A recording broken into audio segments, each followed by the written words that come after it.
Namaste.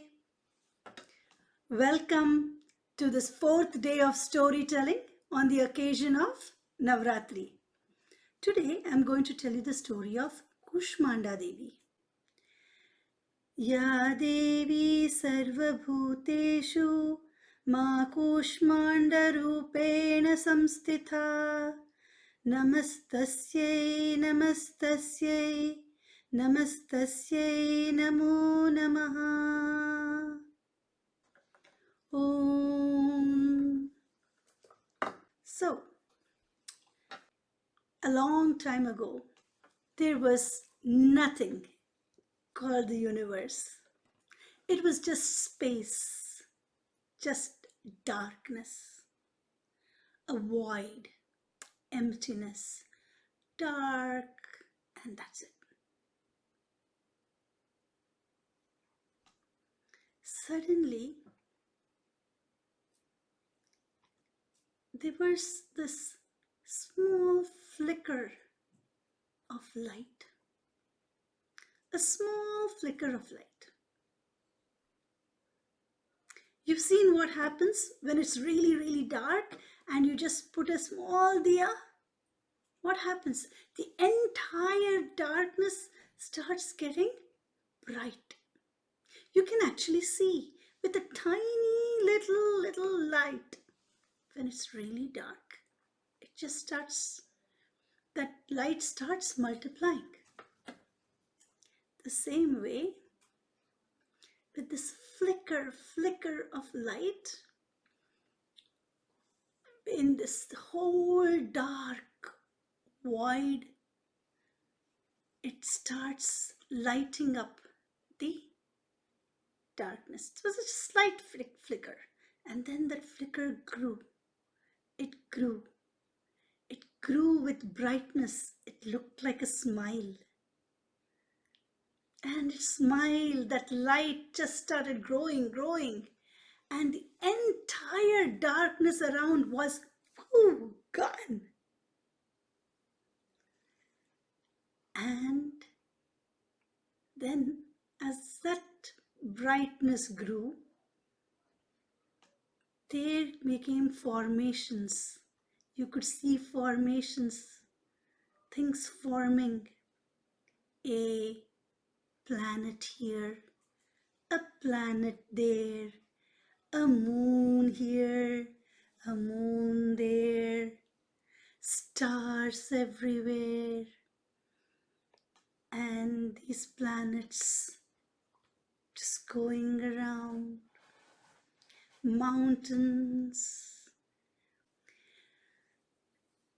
The planets were formed, the mountains were formed, the rivers were formed, but life needed a little more energy.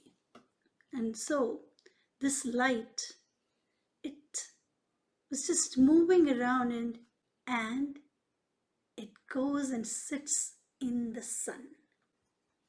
It was just a tiny little flicker,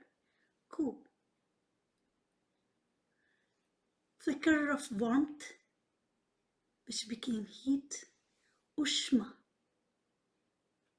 And it goes and sits in this in the sun and creates the cosmic egg of the universe, which just grows and becomes the planets, the moons, the stars, and everything else.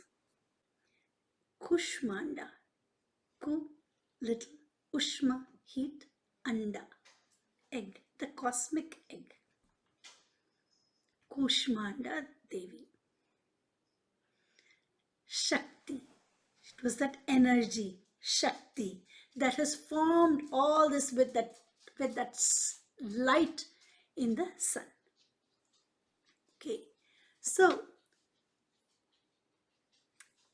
now Kushmanda Devi, sitting in the orb of the sun, looked like a Devi.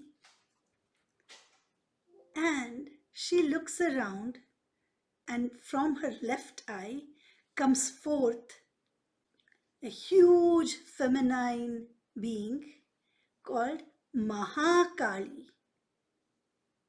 Mahakali. From the center of her forehead, she brings forth yet another being, Mahalakshmi. Mahalakshmi. And from her right eye comes forth a very, very divine female called Mahasaraswati. Mahasaraswati. We have Mahakali, Mahalakshmi, and Mahasaraswati. Do not confuse them with Kali, Saraswati, and Lakshmi. Now, from Mahakali come forth Shiva and Saraswati. From Mahalakshmi comes forth Brahma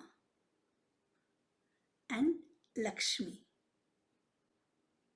From Mahasaraswati comes forth Vishnu and Shakti. So now we have from Kushmanda Devi, we have Mahakali, Mahalakshmi, and Mahasaraswati. From Mahakali we have Shiva and Saraswati. From Mahalakshmi we have Brahma and Lakshmi. From Mahasaraswati we have Vishnu and Shakti. And now Kushmanda Devi absorbs the lights of Mahakali, Mahalakshmi, and Mahasaraswati back into her. She had brought them out to create Shiva, Saraswati, Brahma, Lakshmi, Vishnu, and Shakti. And now she takes them back within her and retreats into the sun. And she is the warmth that radiates within the sun. And of course we know Shiva and Shakti are a couple, Saraswati and Brahma are a couple, and Lakshmi and Vishnu are the divine couple too. Kushmanda Devi is shown with 8 hands. So, with 8 hands. So, she is also called Ashtabhuja Devi. She is a force. She has weapons. She has love. And she gives. And she also has eternity in her. So, what I mean is, in one hand, she has a dhanush, and in another, she has the bana. That's a weapon. In one hand, she has the chakra, and in another, she has the gada. In one hand, she has the padma, lotus. And in another hand, she has a pot of amrita, that which makes everything immortal. Then, in her hand, she has the kamandalu, that water pot, and she has a japamala, the rosary with 108 beads. So that is what Shakti is. She has weapons, she has time, she has immortality. She also has the japmala and the kamandalu. She has everything. This Devi, Shakti, Kushmanda Devi, we pray on the 4th day of Navratri. We pray to her. And we pray for what?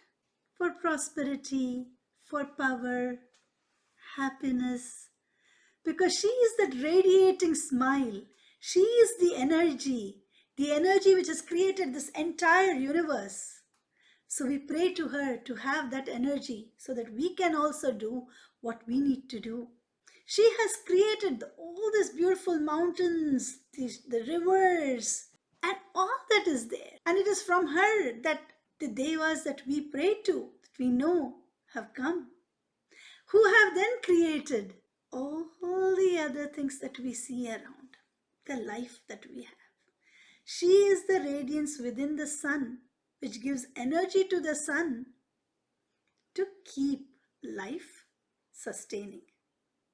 So we pray to her for making us like her, strong, radiant, positive, happy, so that we can remove the darkness wherever we go. She destroys ill health. She makes sure that there are no obstacles, there are no hurdles, that everything is okay. So that is the story of Kushmanda Devi, who is also known as Ashtabhuja Devi, who we pray to on the 4th day of Navratri. I hope you like the story. So one question, just one question today. Which other god carries the chakra? We just now said that Kushmanda Devi has a chakra in one of her 8 hands. Is there any other god that you know who carries the chakra? So tomorrow, I'm going to tell you the story of Skanda Mata, because we pray to Skanda Mata on the 5th day. Until then, like the video, share the story with your friends, and subscribe to my YouTube channel for the love of stories, and sing the praises of Devi. Jai Mata Di.